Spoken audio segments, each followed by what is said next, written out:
इस डर के साए में जान को जोखिम पे डाल के वो महिला अपना घर चलाने के लिए खेत में जा रही है और जब खेत में जाती है तो खबर आती है कि गुलदार उसको रास्ते से उठा ले गया। और एक फोटो मैंने देखी थी, मैं तड़पा था उस फोटो को देख के कि एक बच्ची का मुंह नहीं था, पूरा मुंह नोच लिया था, उसका पैर अलग कटा हुआ पड़ा था, उसका हाथ अलग कटा हुआ पड़ा था। एक मन तो हुआ कि वो उस पूरे शरीर को लाके यहाँ इस दफ्तर में इन अधिकारियों के सामने रखा जाए और इनसे हिसाब मांगा जाए कि इस बच्ची को वापस लाके दो। क्या 5 लाख रुपए में ये बच्ची वापस लाई जा सकती है? सरकार ने गरीबों की जान की कीमत क्या लगाई है? सरकार ने हमारी माओ बहनों की जान की कीमत क्या लगाई? सरकार ने आपके बच्चों की जान की कीमत क्या लगाई? और जिस परिवार का कमाने वाला चला जाएगा, क्या 5 लाख रुपए में वो परिवार जिंदगी भर सर्वाइव कर लेगा? मैंने ऐसे परिवार भी देखे जिनमें छोटे छोटे बच्चे हैं। ये मुआवजा नहीं, ये भीख। रात में गांव में जागते हैं कि जो कमा के तैयार किया है, बेटी की शादी है, बेटे की शादी है, बच्चों की पढ़ाई के लिए कुछ जोड़ा, ये चोरी ना हो जाए।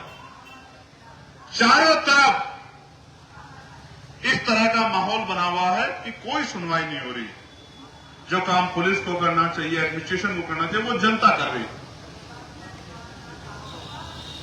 पिछले 10-12 दिन में गुलदारों का आतंक बढ़ा और मैं आपको विश्वास दिलाता हूं कि इसकी जांच होगी कि क्या बरेली से कोई आदमखोर गुलदार लाके नजीबाबाद क्षेत्र में छोड़ा गया है। इसकी जांच होगी, मैं आपको विश्वास दिलाता हूं। और अगर ये छोड़ा गया है और ये पुख्ता हो जाता है तो जिस अधिकारी की इसमें मिली भगत है, उस अधिकारी को कुर्सी पर नहीं बैठने देंगे। इस बात पर मैं आपको विश्वास दिलाता हूं। आप जानते हो, मैंने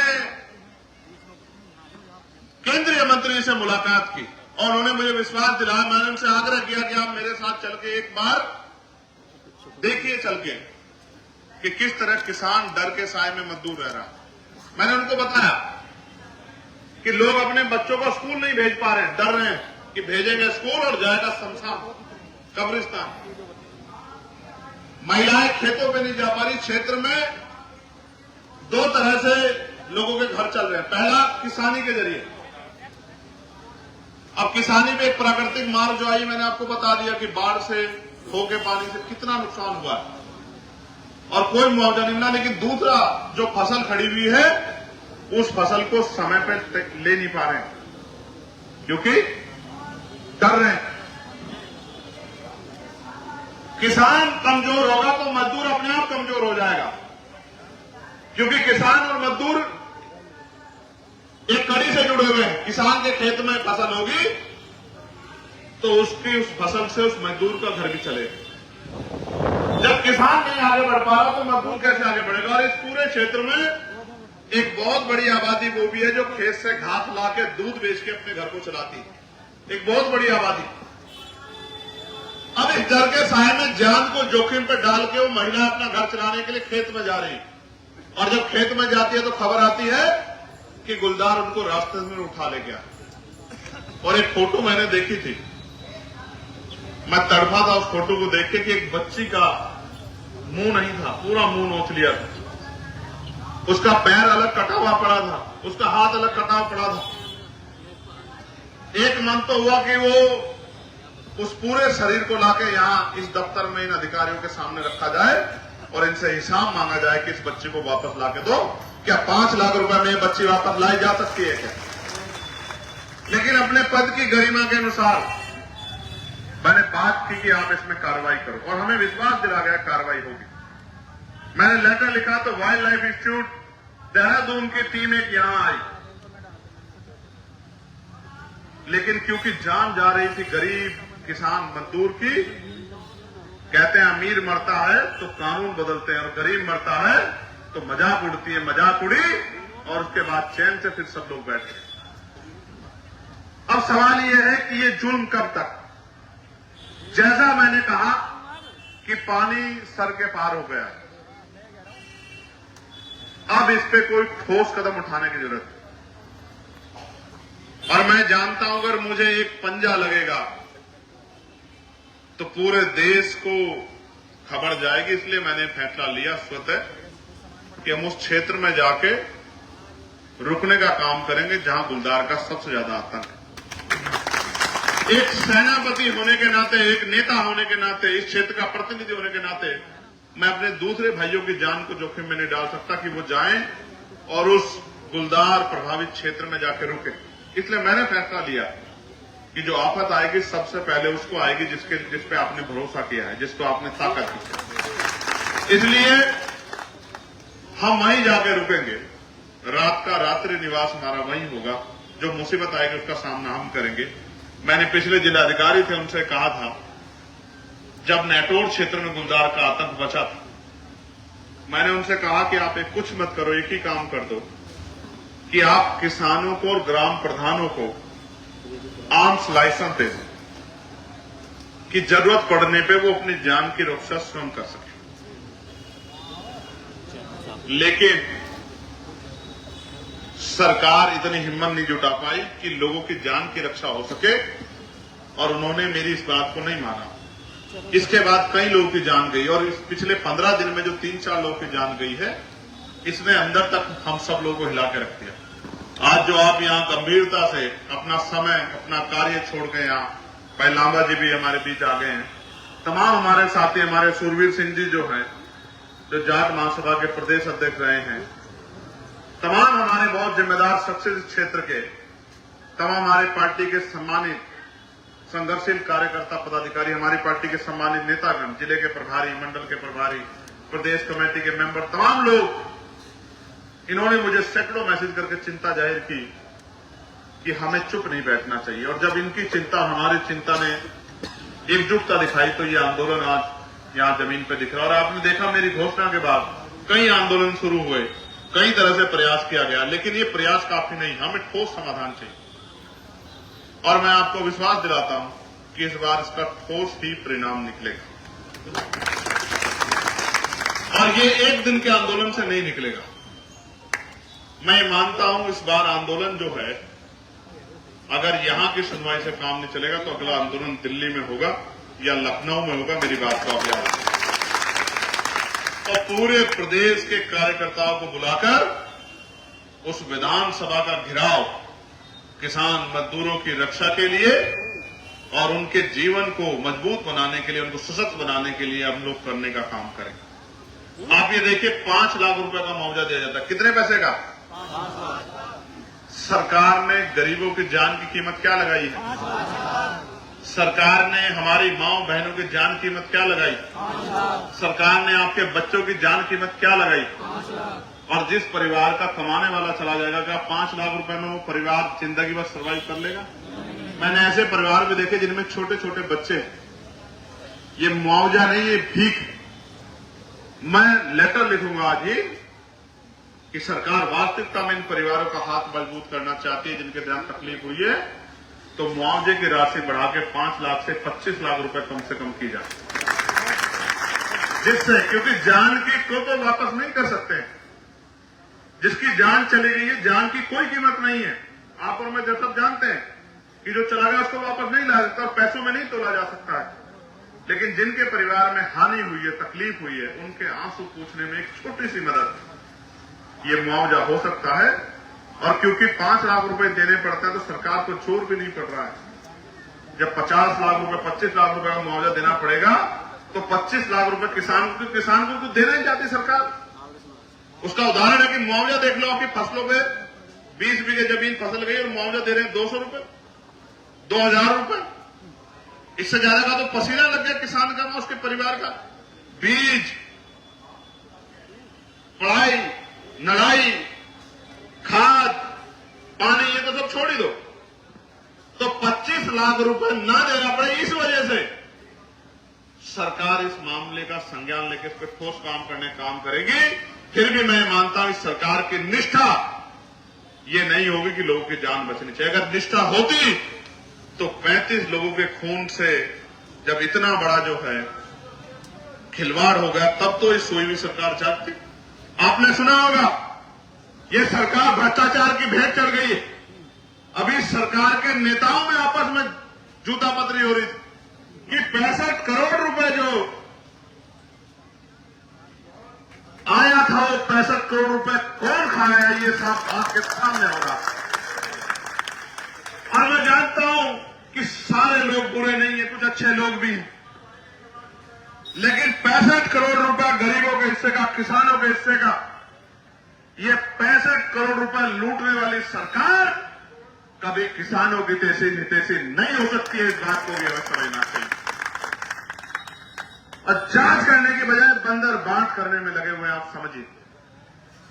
यहां भी जांच होगी, मैं आपको विश्वास दिलाता हूं। जो पिंजरे की बात आपने मेरे सामने रखी है, मैं आपको विश्वास दिलाता हूं कि अगली दिशा कमेटी की मीटिंग में उसके जांच के आदेश भी दिए जाएंगे कि ये किसके आदेश पे लगा, किसने प्रपोजल बनाया, क्या इसकी मार्केट वैल्यू है, कितने में ये जो है लगा है, कैसे इसका फंड्स रिलीज हुआ है, किस कंपनी को टेंडर दिया गया है, इसकी जांच भी हम लोग कराएंगे। लेकिन मैं आपको बताना चाहता हूं मेरे क्षेत्रवासियों कि सरकार को आपके मरने से कोई फर्क नहीं पड़ता। आज प्रदेश में नौजवान सुसाइड कर रहा क्योंकि बेरोजगारी बढ़ी हुई।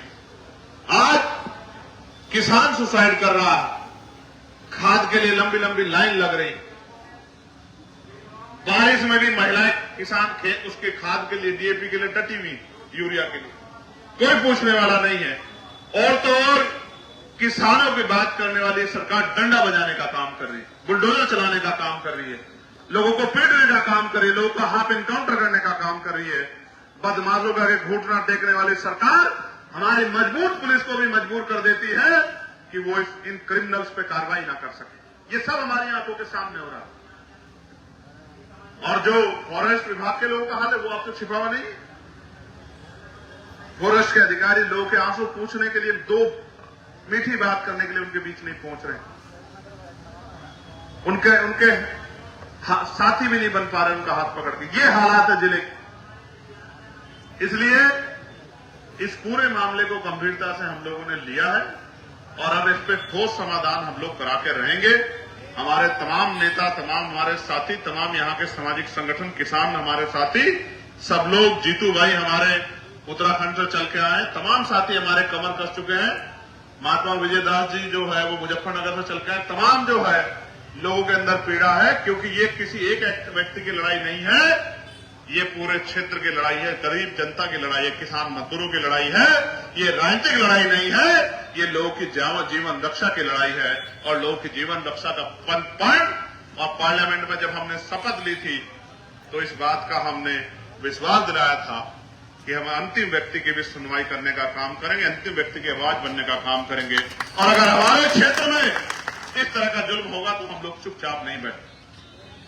मैंने तो एक छोटा सा आह्वान किया था, आप हजारों की संख्या में यहां चले आए। मैं आप सबका भी बहुत बहुत धन्यवाद करता हूं। और बड़े बड़े जिम्मेदार लोग अपने काम छोड़ के आशीर्वाद देने के लिए यहां हम लोगों को पहुंचे हैं। उनके प्यार का, आशीर्वाद का भी हम लोग बहुत बहुत उनका धन्यवाद करते हैं। हाथ जोड़ के उनको जय भीम प्रणाम करते हैं। मैं आप सब लोगों को भी विश्वास दिलाता हूं कि आपका आशीर्वाद खाली नहीं जाएगा। आपका आशीर्वाद बिल्कुल खाली नहीं जाएगा। आपके आशीर्वाद से, आपकी मेहनत से, आपका पसीना जो आज यहां पड़ा है, ये इस क्षेत्र में इस गुलदार की समस्या को खत्म कराने का काम करेगा। मेरा आपको बहुत बहुत भरोसा है इस बात के साथ कि चाहे पार्लियामेंट हो चाहे सड़क हो। और इस बार जब मैं ये भी भरोसा दिला दूं कि जब पार्लियामेंट चलेगी तो पहले दिन गुलदार की समस्या पे पार्लियामेंट की सीढ़ियों पर बैठ के आंदोलन करने का काम भी हम लोग लोकसभा के अंदर करेंगे।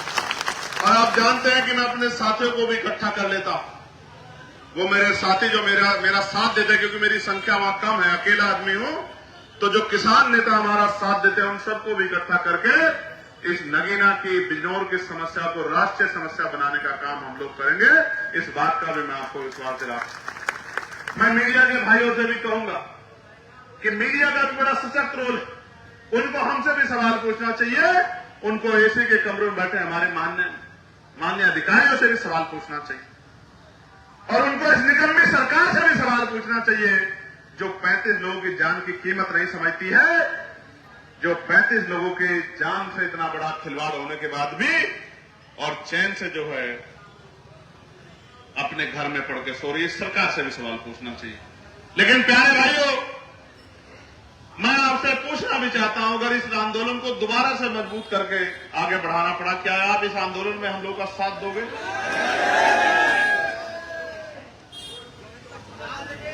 दोबारा से बताओ।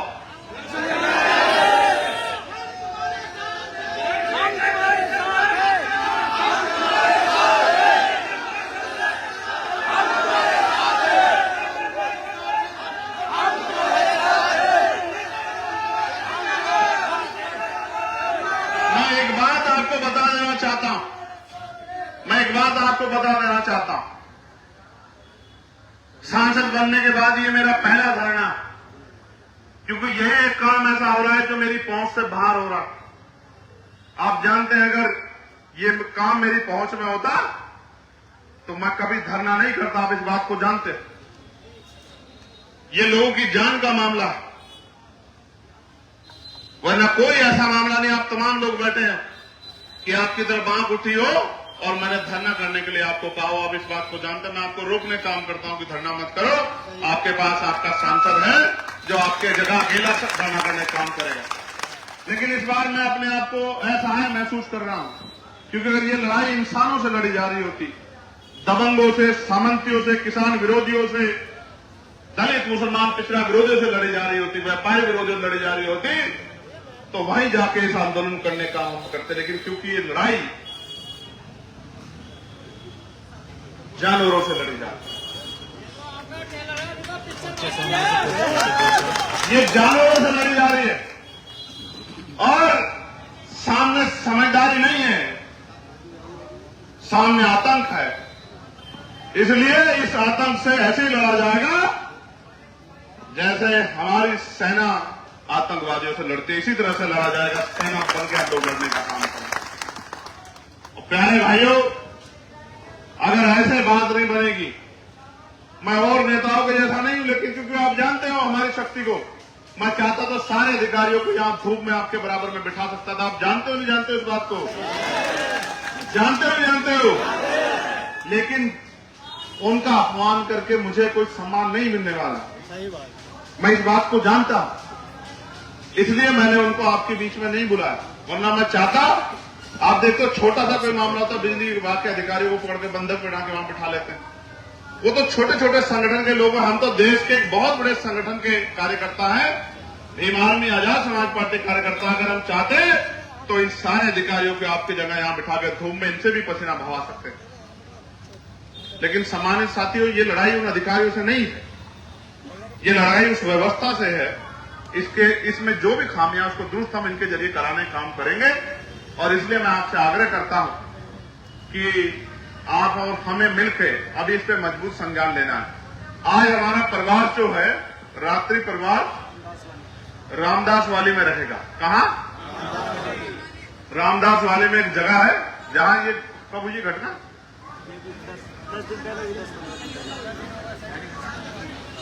15 दिन हो गए। तो 15 दिन जहां पहले घटना घटी थी, जहां लगातार गुलदार देखा जा रहा है, तो आज हमारा रात्रि प्रवास वहीं रहेगा रामदास वाली। और उसके बाद कल फिर हम उसी क्षेत्र में कहीं ना कहीं जनता दरबार भी लगाएंगे। मैं तब तक अपने कमरे पर नहीं जाऊंगा जब तक यहां से उचित समाधान नहीं होगा। मैं आपको विश्वास दिलाता हूं, चाहे रात कहीं काटनी पड़े और दिन कहीं काटना पड़े, जब तक अस्थायी समाधान नहीं होगा, लोगों को न्याय नहीं मिलेगा और ठोस कार्रवाई नहीं होगी, तब तक मैं अपने कमरे पर वहां धामपुर में नहीं लौटूंगा। और यहीं से जो भी कार्यक्रम होगा वो क्षेत्र से ही किसी न किसी ऐसी जगह से जहां रुकने का मौका मिलेगा वहीं से। बस आपसे आग्रह कि रोटी पानी की व्यवस्था आप लोग करा देना। करा दोगे नहीं करा दोगे? हैं? सच बताओ, दोनों हाथ उठा के बताओ, करा दोगे नहीं करा दोगे? नहीं, ऐसे तो बहुत मजबूत लोग बैठे हैं, ये तो एक एक बारात की व्यवस्था करा सकते हैं, लेकिन इनसे व्यवस्था नहीं करानी, आप ही लोगों से व्यवस्था करानी। ठीक है? तो मैं आपका आभार प्रकट करता हूं। और मैं इश्तियाक भाई भी हमारे बीच आ गए, तमाम हम अपने अधिकारियों को, हमारे जिम्मेदार साथी जाके ज्ञापन देने के लिए बुलवा दें। उनको ज्ञापन हमारी टीम दे देगी। कहां ज्ञापन? हाँ। और फिर हम लोग जो हैं, मैं आप लोग अपने अपने काम में डटना। मैं जरा रामदास वाली जब तक जो है पूरी जानकारी जुटा के मैं रामदास वाली रहूंगा, फिर तटबंध और जहां जहां समस्या है उनको भी देखने के लिए जाऊंगा। लेकिन जैसा मैंने पीड़ित परिवारों से भी मिलना है, लेकिन मैं आपको विश्वास दिलाना चाहता हूं कि इस बार आपकी लड़ाई अंजाम तक पहुंचेगी। पहुंचनी चाहिए, नहीं पहुंचनी चाहिए, बताओ पक्का? गुलदार का आतंक खत्म होना चाहिए, नहीं खत्म होना चाहिए? बिजनौर गुलदार मुक्त होना चाहिए, नहीं होना चाहिए? बिजनौर गुलदार मुक्त होना चाहिए, नहीं होना चाहिए? जोर से बताओ, गुलदार मुक्त बिजनौर, गुलदार मुक्त बिजनौर, गुलदार मुक्त बिजनौर। गरीब किसानों की जान की रक्षा, गरीब किसानों की जान की रक्षा, किसान मजदूरों को उनकी फसल का उचित मुआवजा, किसान मजदूरों को उनकी फसल का उचित मुआवजा, किसानों के साथ जो गुंडा राज हो रहा है वो बंद, किसानों के साथ जो गुंडा राज हो रहा है वो बंद, और गरीबों की सुनवाई होनी चाहिए, नहीं होनी चाहिए? ठीक है, बहुत बहुत धन्यवाद। जय भीम, जय भारत। और आज की सभा की अध्यक्षता जो हमारे कर रहे हैं, अभी तो ज्ञापन दिया जाएगा, बैठ जाओ। अभी तो वो अधिकारी बताएंगे अपनी बात, अभी नहीं खत्म हो रहा है। अभी ज्ञापन दिया जाएगा, अधिकारी अपनी बात बताएंगे और उसके बाद हम लोग प्रस्थान करेंगे। और अभी हमारे यहाँ 2-3 सीनियर लोग हैं, क्योंकि मैंने आपसे पहले भी कहा था कि मैं इस क्षेत्र का बेटा हूं। अभी हमारे बीच में सूरवीर सिंह जी हैं, लामा जी हैं, ओमपाल जी हैं, अभी हमारे यहाँ 2-3 सीनियर लोग हैं, वो भी 2-2 मिनट आपको आशीर्वाद देंगे और अपनी बात रखेंगे। मैं कैलाश लामा जी शुरुआत करूंगा कि वो आए और अपनी बात को रखें।